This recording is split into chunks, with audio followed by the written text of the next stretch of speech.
अथ पंडितराज जगन्नाथ प्रणीतो रसगंगाधरः प्रथमाननम् स्मृतापितरुणातपं करुणया हरन्ती नृणाम् अभङ्गुरतनुत्विषां वलयिता शतैर्विद्युताम् कलिन्दगिरिनन्दिनी तटसुरद्रुमालम्बिनी मदीयमतिचुम्बिनी भवतु कापि कादम्बिनी। श्रीमज्ञानेन्द्रभिक्षोरधिगत सकल ब्रह्म विद्या प्रपञ्चः काणादिराक्षपादिरपि गहन गिरो यो महेन्द्रादवेदीत् देवादेवाद्यगीष्ट स्मरहर नगरे शासनं जैमिनीयम् शेषाङ्कप्राप्तशेषामलभणितिरभूत् सर्वविद्याधरो यः पाषाणादपि पीयूषं स्यन्दते यस्य लीलया तं वन्दे पेरुभट्टाख्यं लक्ष्मीकान्तं महागुरुम्।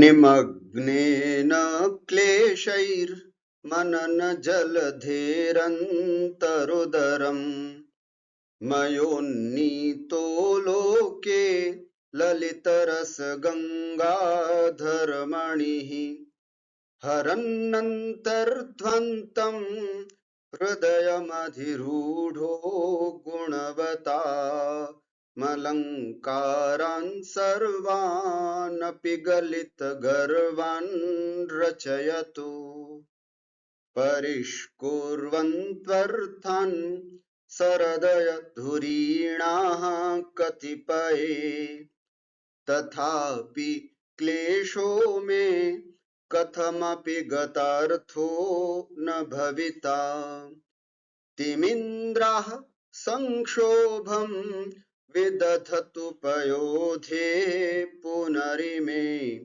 किमेतेनायासो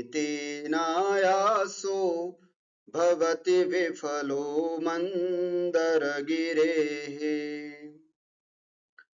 निर्माय नूतनमुदाहरणानुरूपम् काव्यं मयात्र निहितं न परस्य किञ्चित् किं सेव्यते सुमनसां मनसापि गन्धः कस्तूरिका जननशक्तिभृता मृगेण मननतरितीर्णविद्यार्णवो जगन्नाथ पंडित नरेन्द्रः रसगंगाधर नाम्नीं करोति कुतुकेन काव्यमीमांसाम्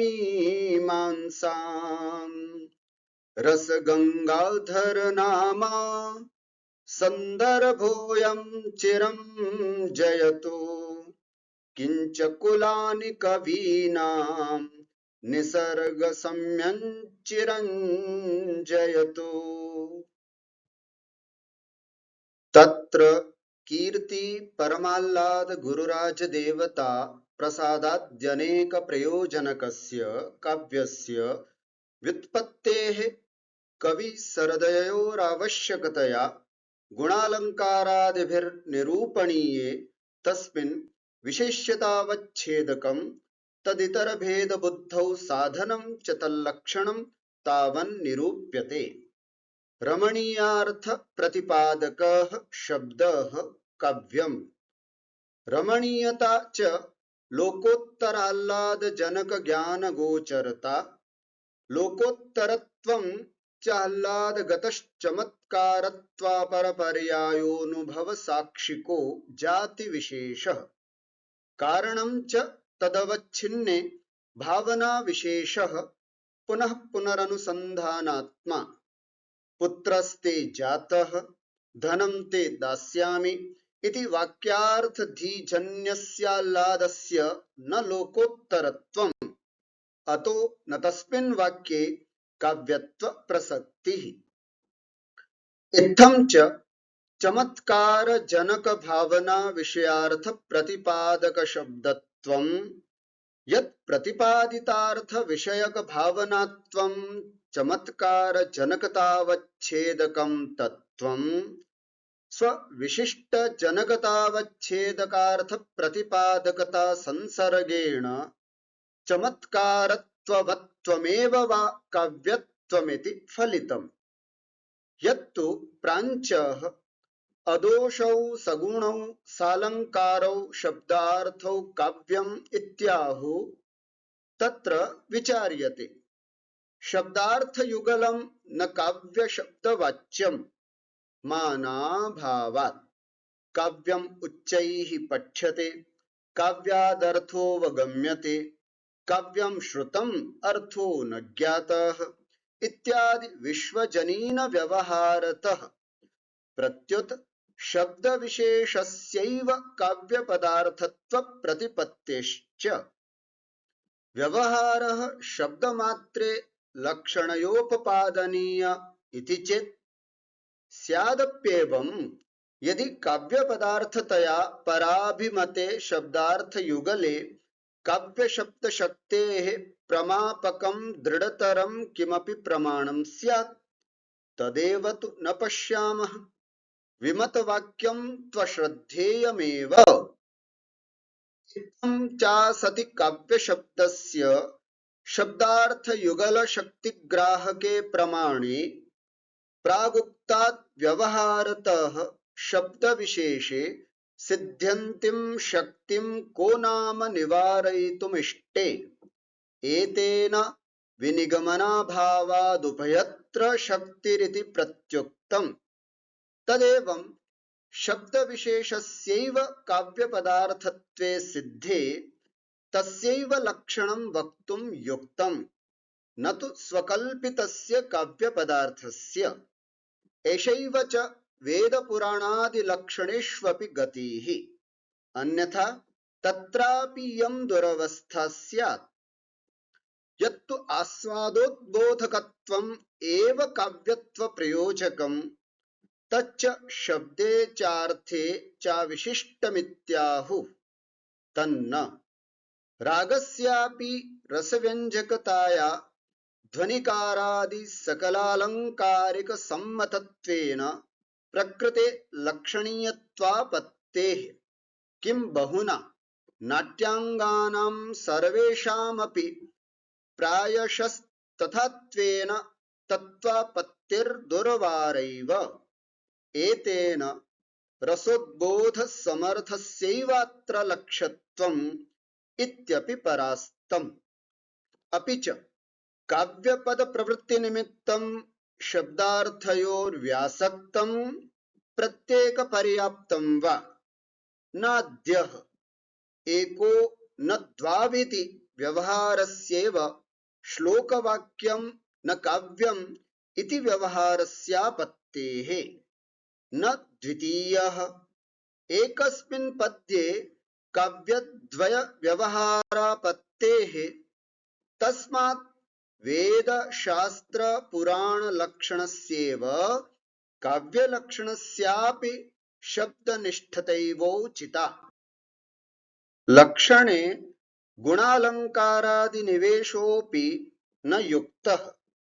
उदितं मण्डलं विधोः इति काव्ये दुत्यभिसारिका विरहिण्यादि समुदीरिते अभिसरण विधि निषेध जीवनाभावादिपरेः गतोस्तमर्कः इत्यादौ चाव्याप्त्यापत्तेः न चैदम् अकाव्यम् इति शक्यं वदितुम्।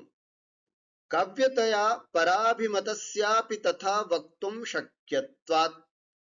काव्यजीवितं चमत्कारित्वं चाविशिष्टमेव।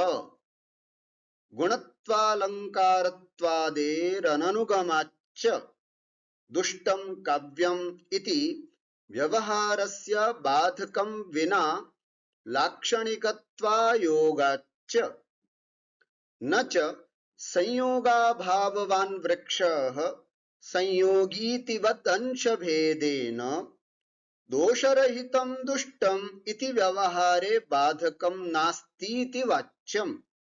मूले महीरुहो विहंगम संयोगी न शाखायाम् इति प्रतीतेरिवेदं पद्यं पूर्वार्धे काव्यम् उत्तरार्धे तु न काव्यम् इति स्वरसवाहिनो विश्वजनीनानुभवस्य विरहात् अव्याप्यवृत्तिताया अपि तस्या योगात् शौर्यादिवदात्मधर्माणां गुणानां हारादिवदुपस्कारकाणामलङ्काराणां च शरीर घटकत्वानुपपत्तेश्च